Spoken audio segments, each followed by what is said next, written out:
Hello beautiful soul! Welcome back to my channel. This is my channel from Japan, Kabayan Virgo. This reading is for you. Tingnan natin ng taong nakakonect sa iyo. Hindi ko na explain kasi palagi naman natin itong ginagawa. Tanong lang naman natin yung kanyang nararamdaman, intention, behavior, nararamdaman mo, or yung hidden ng connection nito, advice, syempre. Tsaka syempre, kuha tayo ng mga gustong-gusto mo ng clarity, or gusto mo ng kasagutan sa mga nagkahiwalay dyan, o mga messages na gusto mong marinig. Kukuha rin tayo, no? Dito. Tawag na ako na kay Virgo. Sa mga gusto magpa-personal reading, nasa baba po ng video na to ang description below. Pakicheck na lang. Vice versa tayo palagi ha. Tao na nakakonect kay Virgo. Ano ang nararamdaman mo kay Virgo? Kapatid, anak, magulang, karelasyon, kaibigan, pamilya, sino man ito. Tao na nakakonect kay Virgo. Ano ang nararamdaman mo kay Virgo? Uy, the Eight of Wands. Ano yung Eight of Wands? Anong ibig sabihin? Okay, nararamdaman niya sa'yo, Virgo. May mga bagay daw siya na sinabi sa'yo? Na maaaring ipinangako, sinabi. Kung sa mga magkarelasyon to sa mga magkarelasyon, marami daw siyang sinabi sa'yo or may mga marami siyang gustong aksyonan, pwedeng ganun, gustong i-move, pero hindi daw pa niya sa ngayon magawa-gawa. Kaya nararamdaman niya sa'yo, naaalala, kung ang naakala mo daw na nakalimutan niya yung mga bagay na yun o yung mga sinabi niya sa'yo, hindi daw niya yung nakakalimutan. Yun. Tsaka syempre, nararamdaman niya rin sa'yo is, may mga bagay siya na gusto niyang sabihin sa'yo sa mga hindi nagkahiwalay. Pero, hindi niya masabi. Nandun sa point na yun. Siguro nandun yung takot, pwedeng nandun sa point na yun, o nandun siya sa point na nag-aalangan siyang sabihin. Pwedeng nandun sa point na yun, o may mga naaalala sa nakaraan na mga pinag-conversation yung dalawa. Yung nararamdaman niya sa iyo. You always remind me the past situation na nandun sa point. Kung kayo naman is nagkahiwalay nitong tao na to, nararamdaman mo sa kanya, yun din, nararamdaman niya sa'yo, Virgo, alam naman daw niya na marami kang gustong sabihin sa kanya, or marami kang gustong, hindi ko alam parang, kaso hindi mo masabi, gawin, salita, i-move, parang kaso hindi mo daw masabi-sabi sa kanya. Yun. Or siya ito, nararamdaman niya sa'yo. Marami siyang gustong sabihin sa'yo, pero hindi niya rin masabi. Sa mga nagkahiwalay, yun. Nandun din yung point na takot na nararamdaman. Yun. Nakakaramdam siya ng takot or nandun sa point na nararamdaman niya sa'yo is they still holding in the past connection. Itong tao na ito, no, Virgo. Sa mga may third party naman, oo, kasi yung connection nyo, medyo pasaway ito, no? Sa nakikita ko dito. Medyo pasaway yung isa sa inyo. Vice versa naman tayo Na doon din yung sitwasyon na kasi may mga third party, hindi niya kaya na wala yung isa. Yung ka-third party. O yung pala, ikaw ito, no? Tingnan natin. Tawag na ako na kay Virgo. Ano ang intention mo kay Virgo? Vice versahin nyo, ha? Dahil vice versa tayo. Intention niya sa'yo is the Seven of Cups. The Tower. Okay, intention niya sa'yo. Sa mga nagkahiwalay dyan, intention niya sa'yo.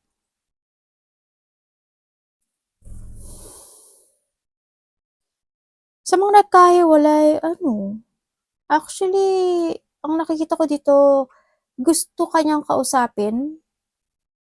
Yun ang nakikita ko dito. Gusto kanyang kausapin.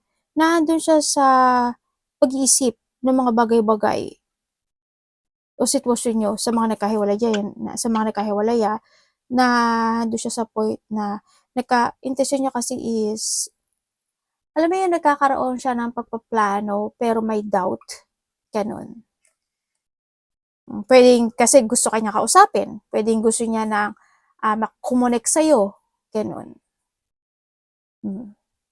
Intensyon niya sa'yo is syempre partnership and dealing pa rin, tsaka connection. Yun ang nakikita ko sa kanya dito. Kumbaga nandun yung gusto niya na ipaliwanag, maybe. Pero may doubt siya, hindi ko alam why. Gusto niyang ipaliwanag or sabihin yung bakit ganun nangyari. Nandun sa point kasi you have the tower. Kasi hindi, wala siya action. Tingnan natin yung behavior niya. Sa nakita ko. Sa mga magkakarelasyon naman, no? Sa nakikita ko dito, sa mga magkakarelasyon na walang third party. Okay. Ang intention niya sa iyo, marami. Marami siyang intention. Marami siyang naiisip ng mga bagay o sitwasyon. Kumaga marami siyang gustong ibigay sa iyo. Marami siyang naiisip na gustong ibigay sa iyo. Pero, alam mo yun yung may mga plano siya.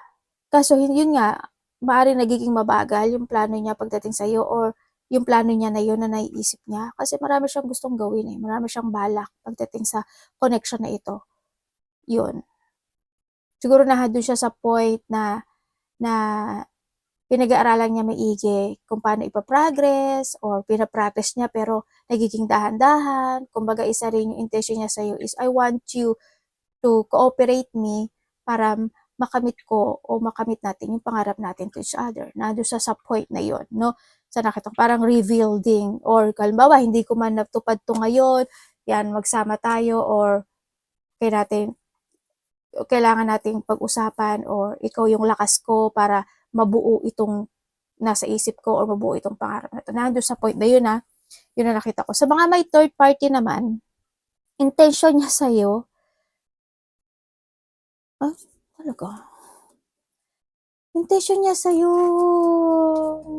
actually, dito sa sitwasyon sa may mga third party, hindi niya alam paano niya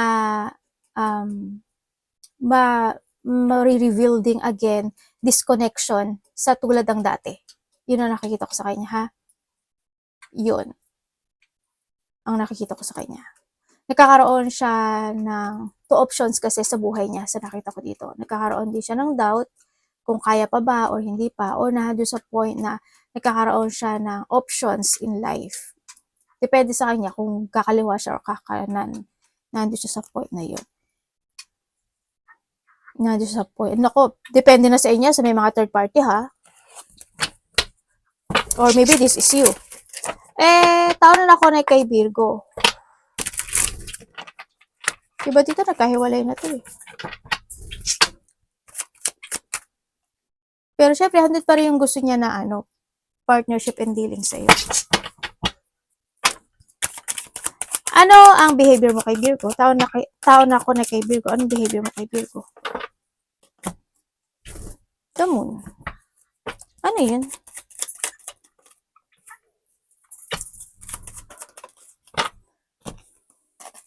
Okay. Sa mga nagkahiwalay dito, ang behavior niya sa'yo, alam mo yun na yung point na naiisip ka pa naman niya, kahit pa paano, no? Naiisip ka niya, kahit na nagkaroon na ng movement in this connection.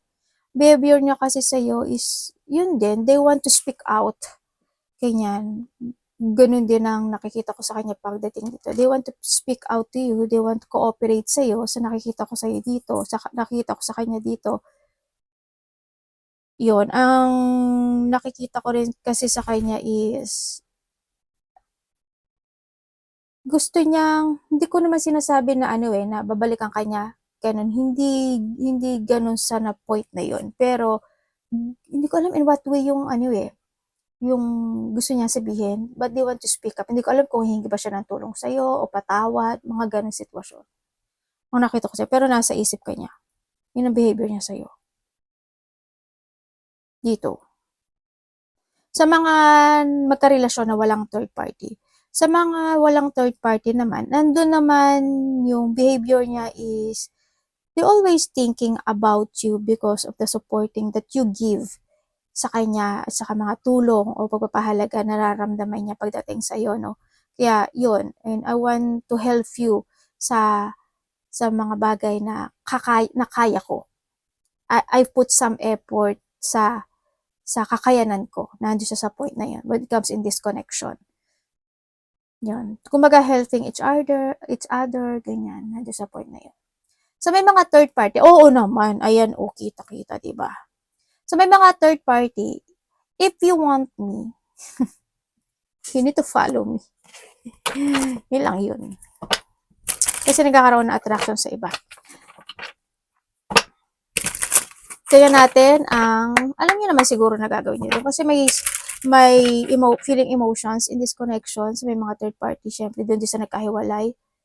Yun. Depende na sa inyo.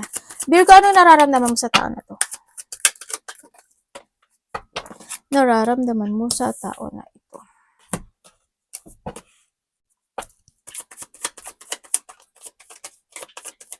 Vice versa tayo, ha? Ten of Cups.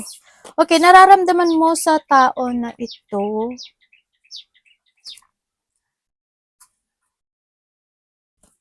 Nararamdaman mo sa kanya, ginagawa naman niya yung lahat pagdating when it comes sa mga magkakarelasyon, when it comes in this connection. Kumbaga, kahit na nahihirapan siya, or kahit na nagkakaroon ng mga problema sa trabaho man niya, or sa connection na ito, they doing their best. They work it out, no?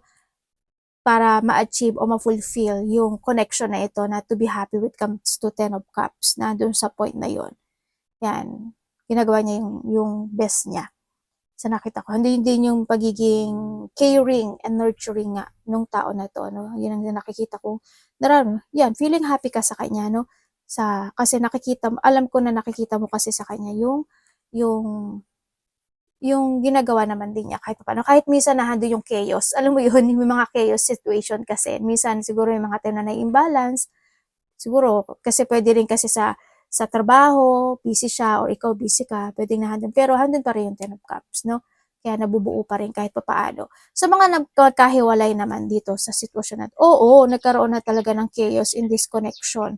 No, nahandun yung point na nagkaroon na rin ng pagsisimula. Pwedeng nahandun yung point na nararamdaman mo sa kanya na itong tao na to is talagang meron siyang iba, or nagkaroon siya ng connection sa iba, or may pamilya na ito. Sa nakita ko dito, nagkaroon ng pagja-jungling when it comes in this connection.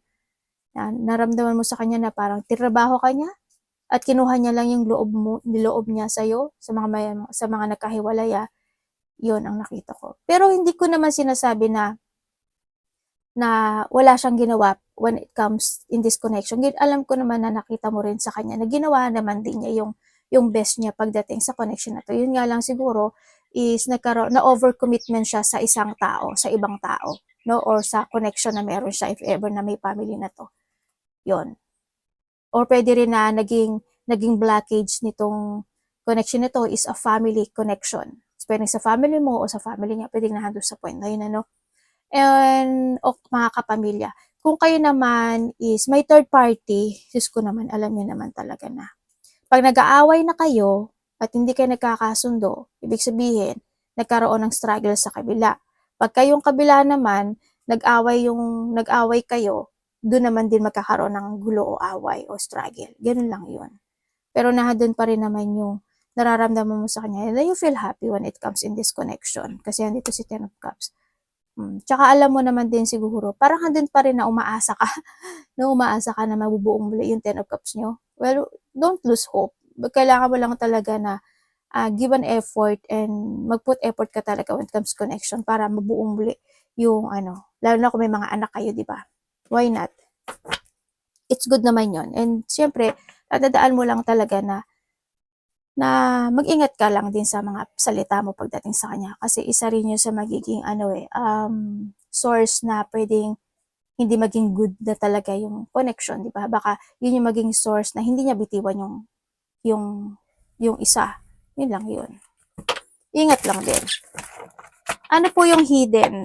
Pwede ikaw ito or siya. Hidden ng connection ito. Pwede ikaw ito or siya, ha? Three of Swords.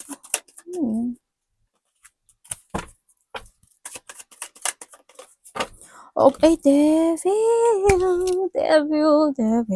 ba't ka lumabas? Okay, ang hindi mo alam, pwede ikaw ito or siya, no? Sa energy na nakita ko dito, ang hindi ko lang maintindihan, maaaring ikaw ito or siya, nakakaramdam ng medyo pressure situation. Hindi ko alam in what way, nandun sa point na yun. Nakakaramdam ng medyo pressure situation, itong energy na nakukuha ko dito, nandun siya sa point na nakakaramdam siya ng mga painful situation. Pwede rin kasi na may sakit o may mga nararamdaman na painful or they feeling hopeless, pwedeng nandun sa point o may mga kalungkutan na nagaganap o nangyayari, no?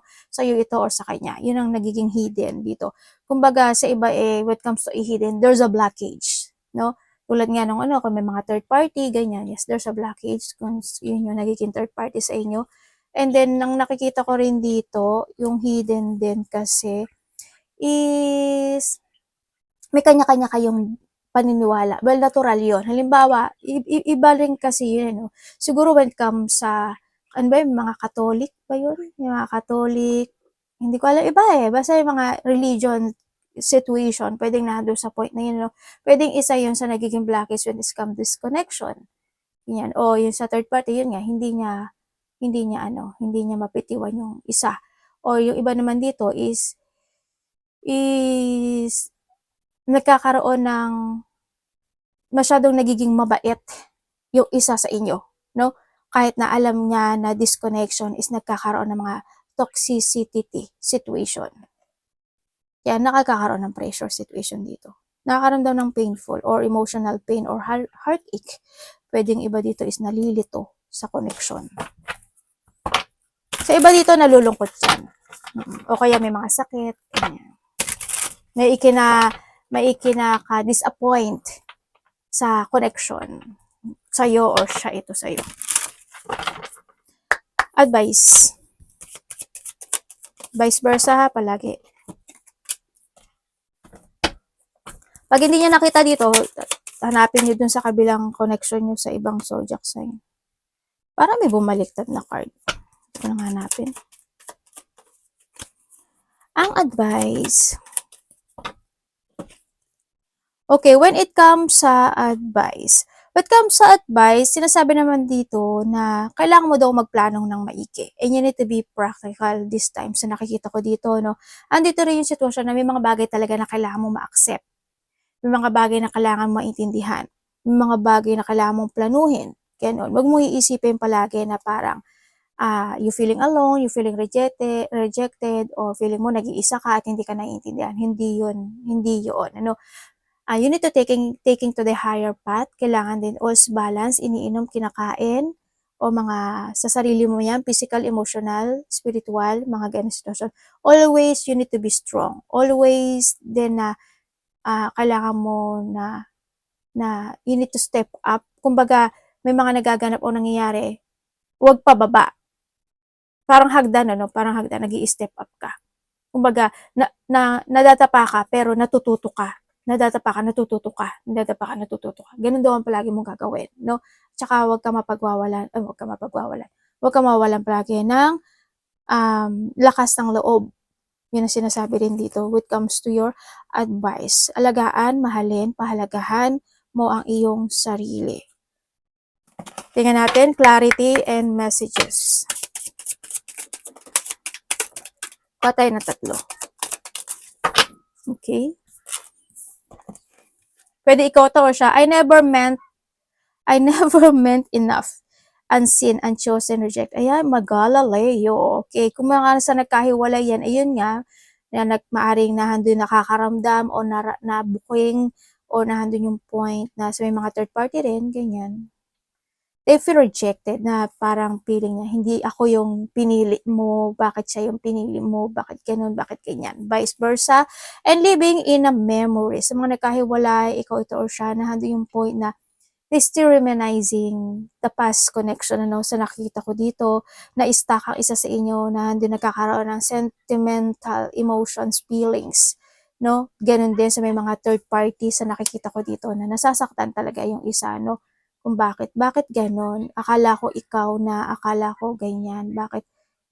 Nandun sa self-pity situation, cycle repeat, nagkakaroon, kung mga third party ito, same repeating, nandun kayo sa paulit na ulit-ulit na lang, no? Kumbaga, isa sa inyo is talaga na-stuck na talaga. Cycle repeating, same drama. Yan. And then, kung kayo naman is nagkahiwala, yun nga, naramdaman mo talaga na hindi siya nagbago o walang pagbabagong nagaganap o nangyayari. Pwede na naging bulero itong tao na to, no? Sa iba sa inyo. Or ikaw ito.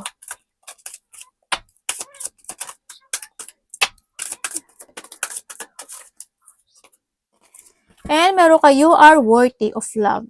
No proof is needed. Yes. Nakakita mo, di ba, nandito is, ano pa nag-match siya? O, wag mo daw iisipin, magkarelasyon man kayo, magkahiwalay man kayo, or may third party, palagi mong iisipin na you are worthy. Tandaan mo, mag-focus ka lang sa sarili mo, mag-focus ka sa mga pangarap mo sa buhay mo. Hindi naman kinakailangan na patunayan niya sa'yo o patunayan mo sa kanya kung gaano siya kahalaga with comes sa sarili. As long as wag mo kakalimutan talaga to nurturing yourself, no? Tatandaan mo palagi iyon. Kasi kung hindi man makuha mo sa partner mo yung worth na gusto mong makuha o ninanais mo, si universe mismo ang magbibigay nito sa iyo at ibibigay niya sa iyo yung helping hand niya para mabuo kang muli at para ma-healed kang muli, no? Sa nakikita ko sa iyo dito. Very good. Thank you po. There are no real secret in this world. Okay, lahat is kumbaga nandun yung point na sinasabi dito na walang sikreto na hindi nabubunyag or nandun yung point na dumadating, lalo na kung may mga third party, no? Pag nagtagal talaga is lumalabas ang totoong maskara ng isang tao. Yun ang nakikita ko dito. Yan. And syempre, I'm scared of what we could become. Nandito yung point sa mga nagkakaroon ng mga third-party relationship is natatakot ang isa sa inyo talaga na magputol na ng cord or ng red thread, no? Nandun sa point yung kaba, nandun yung takot, o nandun yung lungkot na nakikita ko sa'yo dito. And syempre, when it comes din sa mga nagkahiwalay, yun nga, kasi nahandito na rin to, maaring yung isa sa inyo, nakita niya yung worth niya sa buhay niya. Maaring kung nagkaroon na ng partnership yung iba sa inyo, nakita niya yung pagpapahalaga at naramdaman niya yung pagpapahalaga sa tao na yon, ikaw ito or siya. Kumbaga, nahandun na, ayoko na lang magpakatanga, kailangan ko ng alisin yung maskara na nasa mukha ko at I need to focus to myself at kailangan ko na talagang ikat itong cord na to kasi I know my worth. I love myself, di ba? It's good, di ba? Ganun ang gawin nyo sa may mga third party. Focus to yourself. Focus to yourself. Hindi mo kailangan din, kasi hindi ko naman sinabi na iwanan mo siya, but kung gusto mo siya iwanan, it's up to you, pero wag mong pakakalimutan, pahalagayin sarili mo. Hindi mo naman kailangan na mag-vlog-vlogan. Alisin mo yung ano, magpakatotoo ka. Alisin mo yung maskara mo. Diba? And gamitin mo yan in a nice way. Basta focus to yourself sa nakikita ko sa dito. Arigato namaste. God bless.